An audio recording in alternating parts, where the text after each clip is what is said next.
All right, Jade, Michigan State, Texas Tech. This matchup, you looking at two similar teams, you think? Similar in some ways. I mean, they're both tough-minded. They both play really good defense. Texas Tech's a little different in the way they approach their offensive execution. They're a motion offensive team, so they don't run a lot of set plays. They're a little bit harder to prepare for, and their actions are a little bit different, and so it creates some problems. They do a lot of sort of down screen, back screen, fade screen action, and so you don't know where some of these actions are coming from. And so it's hard for teams to prepare for it. It's a little more random. It's a lot of read and react stuff. It's kind of like playing Indiana really 20 years ago in a lot of ways. And Chris Beard has a background with Bob Knight, and so that's where a lot of that comes from. So it's going to be similar to a lot of games where you can say, hey, it's going to be a big deal. Who can get out in transition? And can Texas Tech rebound with Michigan State? Can they impact Cassius Winston off a ball screen? So they're going to trap him. Are they going to get the ball out of his hands? Can he get it back?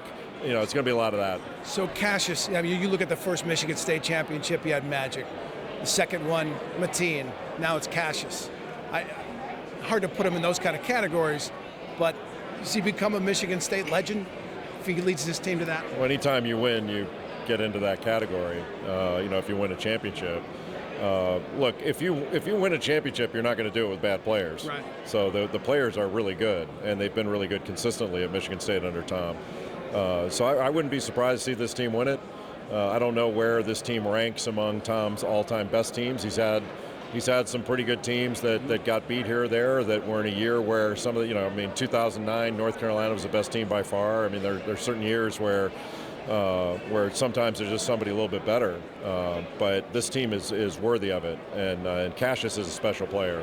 You don't see guys that impact the game the way he does with the ball in his hands. He's a great leader, and he's come a long way. I mean, when he first got to Michigan State, I think he and Tom probably had a lot of battles over his, what Tom thought was his inability to guard the chair that he was sitting in. But he's come a long way in every aspect, and he's one of the great players in the college game. There's been a lot of talk about blue blood, blue collar, this being a blue collar program. Are they already a blue blood, or do they need one more to become a blue blood? Because I know Izzo's talked about needing one more for his legacy at Michigan State.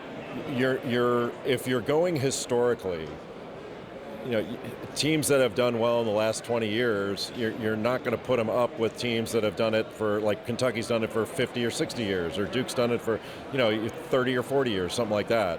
But in the last 20 years, nobody's been better than Michigan State. Nobody's gone to more Final Fours. Nobody's knocked on the door more than they've knocked on the door, and it's been consistent excellence. We are a society that counts things, so championships are important.